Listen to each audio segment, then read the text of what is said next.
Hello दोस्तों, स्वागत है आप सभी का आपके अपने यूट्यूब चैनल एजुकेटेड भारत में। दोस्तों आज हम इम्पॉर्टेंट टॉपिक देखेंगे जो है राज्यसभा। इससे रिलेटेड टॉप 30 प्लस एमसीक्यूज आज के वीडियो में देखने वाले हैं जो प्रीवियस ईयर पेपर पर आधारित है, इसलिए मोस्ट इंपॉर्टेंट है। तो प्लीज़ वीडियो को एंड तक ज़रूर देखिए। वीडियो पसंद आए तो लाइक एंड शेयर ज़रूर कीजिए। अगर अभी तक चैनल को सब्सक्राइब नहीं किया है तो प्लीज़ सब्सक्राइब बटन ज़रूर दबाकर चैनल को सब्सक्राइब कर लीजिए। उसके जस्ट साइड में बेल आइकन है, इसे प्रेस कीजिए और ऑल नोटिफिकेशन कर दीजिए ताकि यहाँ पर आने वाले जितने भी अपकमिंग वीडियोस हैं उन सभी का नोटिफिकेशन आपको सबसे पहले मिल सके। इस वीडियो की पीडीएफ आपको हमारे टेलीग्राम चैनल पर मिल जाएगी, लिंक डिस्क्रिप्शन में दिया हुआ है, वहां से टेलीग्राम चैनल को जरूर ज्वाइन कर लीजिए। चलिए स्टार्ट करते हैं। फर्स्ट क्वेश्चन है, भारतीय संसद के अपर हाउस को किस नाम से जाना जाता है? करेक्ट आंसर क्या हो जाएगा? बी, राज्यसभा। ठीक है, जो अपर हाउस है वो क्या है? राज्यसभा है। ठीक है, ये आपको याद रखना है ना, दो हाउस होते हैं, एक उच्च सदन और एक निम्न सदन। तो जो उच्च सदन है उसे हम राज्यसभा कहते हैं, जो निम्न सदन है उसे हम लोकसभा कहते हैं। तो भारतीय संसद के अपर हाउस को राज्यसभा के नाम से जाना जाता है।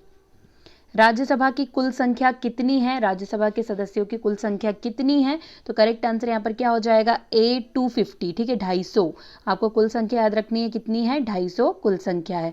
देखिए सभी क्वेश्चन पूछे गए हैं, बार बार रिपीट हुए हैं किसी ना किसी एग्जाम में, चाहे एसएससी हो, एमपीपीएससी हो, यूपीपीसीएस हो या यूपीएससी हो, कितने भी एग्जाम हैं उनमें बार बार ये क्वेश्चन रिपीट हुए हैं, इसलिए मोस्ट इंपॉर्टेंट है। वीडियो को एंड तक इसी तरह देखते रहिए। देखिए नेक्स्ट क्वेश्चन है, राज्यसभा में निर्वाचित सदस्यों की अधिकतम संख्या कितनी है?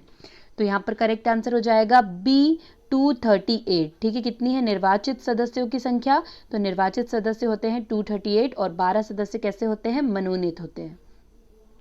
राज्यसभा का सदस्य बनने के लिए न्यूनतम आयु कितनी होनी चाहिए? मिनिमम कितनी एज चाहिए अगर आप राज्यसभा के सदस्य बनना चाहते हैं? तो यहाँ पर इसका करेक्ट आंसर हो जाएगा सी 30 वर्ष। ठीक है, 30 वर्ष की उम्र चाहिए आपको मिनिमम अगर आप राज्यसभा का सदस्य बनना चाहते हैं तो।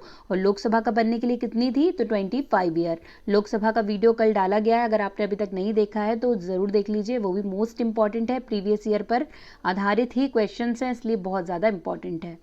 राज्यसभा है एक, तो यहाँ पर बताना है क्या है राज्यसभा। तो करेक्ट आंसर हो जाएगा ए, स्थायी सदन। ठीक है, राज्यसभा कैसा सदन है? स्थायी सदन है, क्योंकि इसे हम भंग नहीं कर सकते, इसलिए ये एक स्थायी सदन है। राज्यसभा को स्थायी सदन कहते हैं क्योंकि बी, इसे विघटित नहीं किया जा सकता, इसलिए इसे क्या कहा जाता है?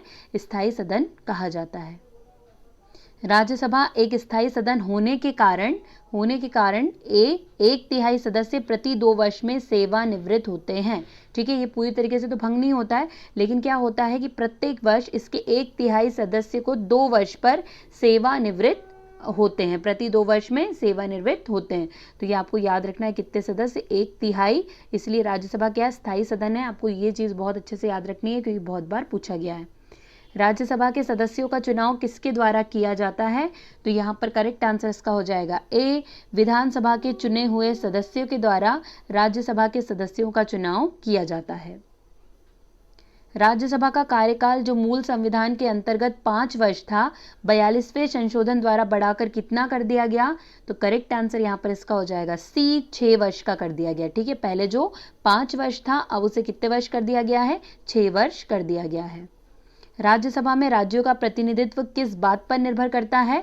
तो यहाँ पर करेक्ट होगा बी, राज्य की जनसंख्या पर डिपेंड करता है राज्यों का प्रतिनिधित्व। ठीक है, तो राज्यसभा में राज्यों का प्रतिनिधित्व राज्य की जनसंख्या पर डिपेंड करता है। उड़ीसा में कुल डैश संसदीय सीटें राज्यसभा निर्वाचन क्षेत्र हैं, तो कितनी है उड़ीसा में? तो करेक्ट आंसर यहाँ पर इसका क्या हो जाएगा दोस्तों? सी, 10। ठीक है, उड़ीसा में कितनी है? 10 संसदीय सीटें हैं। नेक्स्ट, महाराष्ट्र में कुल डैश संसदीय सीटें राज्यसभा निर्वाचन क्षेत्र है, तो करेक्ट आंसर यहाँ पर क्या हो जाएगा इसका? बी, 19। ठीक है, आपको याद रखनी है कितनी है? तो 19। नेक्स्ट, त्रिपुरा में कुल डैश संसदीय सीटें या राज्यसभा निर्वाचन क्षेत्र है, तो करेक्ट आंसर यहाँ पर क्या हो जाएगा इसका? बी, 1। ठीक है, त्रिपुरा में कितनी है? सिर्फ 1 ही सीट है। बिहार में लोकसभा की 40 सीटें हैं, तो राज्यसभा की कितनी सीटें हैं बिहार में? तो यहाँ पर करेक्ट आंसर इसका हो जाएगा डी, 16। ठीक है, बिहार में कितनी है? 16। नेक्स्ट, राज्यसभा में किस राज्य के प्रतिनिधियों की संख्या सर्वाधिक है? करेक्ट आंसर हो जाएगा ए उत्तर प्रदेश। ठीक है, राज्यसभा में किस राज्य के प्रतिनिधियों की संख्या सर्वाधिक है? तो यूपी के। नेक्स्ट, निम्नलिखित राज्य युग्मों में से किसे राज्यसभा में समान प्रतिनिधित्व प्राप्त है? तो करेक्ट आंसर यहां पर हो जाएगा बी मध्य प्रदेश और गुजरात, दोनों को ही सामान्य प्रतिनिधित्व प्राप्त है। दोनों की सीटें कितनी हैं? तो 11-11 सीटें हैं दोनों की। राज्यसभा का सभापति कौन होता है? करेक्ट आंसर क्या हो जाएगा इसका? बी करेक्ट है, उपराष्ट्रपति राज्यसभा का सभापति होता है। बहुत ज़्यादा ये क्वेश्चन पूछा जाता है, मोस्ट इंपॉर्टेंट है, कई सारे एग्जाम में पूछा गया है, इसलिए आपको याद रखना है। राज्यसभा को भंग करने का अधिकार किससे प्राप्त है? ये भी मोस्ट इंपॉर्टेंट क्वेश्चन है। करेक्ट आंसर क्या हो जाएगा दोस्तों इसका कि राज्यसभा को भंग करने का? तो डी, इनमें से कोई नहीं, क्योंकि आप सभी को पता है कि राज्यसभा को भंग ही नहीं किया जा सकता, इसलिए डी करेक्ट हो जाएगा।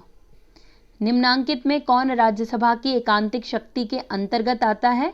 तो करेक्ट आंसर होगा ए अखिल भारतीय सेवाओं का सृजन, ये राज्यसभा की एकांतिक शक्तियों के अंतर्गत आता है। तो मोस्ट इंपॉर्टेंट है ये, देखिए ये भी पूछा गया है तो आपको याद रखना है। राज्यसभा धन विधेयक पर अपनी सहमति कितने दिनों तक रोक सकती है? करेक्ट आंसर क्या हो जाएगा यहाँ पे? ए 14 डेज तक। ठीक है, अगर धन विधेयक है तो लोकसभा से अगर वो आया है तो उसे सिर्फ 14 डेज ही रख सकती है राज्यसभा। ये क्वेश्चन भी बहुत ज़्यादा पूछा जाता है, आपको याद रखना है। दोस्तों वीडियो अच्छा लग रहा है तो एक लाइक ज़रूर कीजिए, आपका लाइक बहुत मोटिवेट करता है, और चैनल को सब्सक्राइब ज़रूर करके बेल आइकन ज़रूर प्रेस कर लीजिए। चलिए आगे देखते हैं। लोकसभा द्वारा पारित धन विधेयक राज्यसभा द्वारा भी पारित मान लिया जाता है यदि उच्च सदन उस समय पर किसी समय सीमा में कार्य संपादन ना कर सके। ठीक है, तो क्या होगा इसका करेक्ट आंसर? B 14 days. ठीक है, सिर्फ 14 डेज के लिए दिया जाता है राज्यसभा को धन विधेयक। अगर वो उस पर कोई कार्रवाई नहीं करता, उसके बारे में कुछ नहीं कहता, तो वो मान लिया जाता है कि पारित है। नेक्स्ट, राज्यसभा के लिए नामित प्रथम फिल्म अभिनेत्री कौन थी? करेक्ट आंसर यहाँ पर इसका हो जाएगा ए नरगिस दत्त। ठीक है, राज्यसभा के लिए नामित प्रथम फिल्म अभिनेत्री थी नरगिस दत्त। नेक्स्ट, ऊपरी सदन राज्यसभा के कितने सदस्यों की नियुक्ति भारत के राष्ट्रपति द्वारा की जा सकती है? तो करेक्ट आंसर यहाँ पर हो जाएगा बी 12 सदस्यों की। ठीक है, कितने सदस्य को चूज करते हैं? तो 12 सदस्यों को चूज करते हैं कौन? राष्ट्रपति राज्यसभा के लिए। राष्ट्रपति द्वारा राज्यसभा के सदस्यों के नामांकन का नियम किस देश के संविधान से लिया गया है? मोस्ट इंपॉर्टेंट क्वेश्चन, बहुत सारी जगह पूछा गया है। करेक्ट आंसर हो जाएगा बी आयरलैंड। ठीक है, आयरलैंड के संविधान से लिया गया है राष्ट्रपति द्वारा राज्यसभा के सदस्यों का नामांकन। किस सदन में अध्यक्ष उस सदन का सदस्य नहीं होता? तो करेक्ट आंसर होगा बी राज्यसभा। ठीक है, राज्यसभा का जो अध्यक्ष है वो उस सदन का सदस्य नहीं होता है। नेक्स्ट, निम्नलिखित में से कौन सदन का सदस्य हुए बिना इसके अध्यक्ष के रूप में कार्य कर सकता है? तो वो कौन है? तो करेक्ट आंसर होगा बी भारत का उपराष्ट्रपति, जो सभापति होते हैं किसके? राज्यसभा के सभापति होते हैं, पर सदस्य नहीं होते।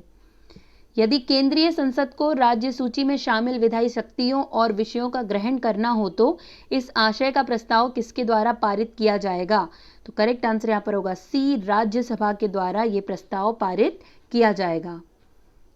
निम्नलिखित में से किसके संबंध में राज्यसभा को लोकसभा के अपेक्षाकृत अधिक अधिकार प्राप्त हैं? तो करेक्ट आंसर यहाँ पे होगा सी नई अखिल भारतीय सेवाओं का गठन करना।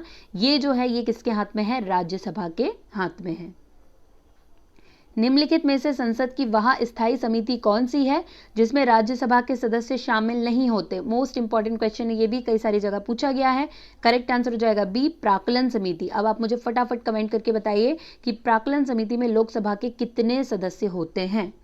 चलिए नेक्स्ट, ऐसे व्यक्ति कौन है जो राज्यसभा के सदस्य होते हुए भी राज्यसभा और लोकसभा दोनों में बोल सकते हैं? करेक्ट आंसर हो जाएगा डी वे मंत्री जो राज्यसभा के सदस्य हैं, वे राज्यसभा के सदस्य होते हुए भी राज्यसभा और लोकसभा दोनों में ही बोल सकते हैं। नेक्स्ट, संसद की निम्नांकित स्थायी समितियों में से किसमें राज्यसभा का कोई संसद नहीं होता? करेक्ट आंसर क्या हो जाएगा यहाँ पे? बी आकलन हो गया, प्राक्कलन समिति में कोई भी राज्यसभा का संसद नहीं होता है। निम्न में से किस परिस्थिति के अंतर्गत राज्यसभा को भंग किया जा सकता है? तो करेक्ट आंसर क्या होगा? डी इनमें से कोई नहीं, क्योंकि हमें पता है कि राज्यसभा को भंग नहीं किया जा सकता।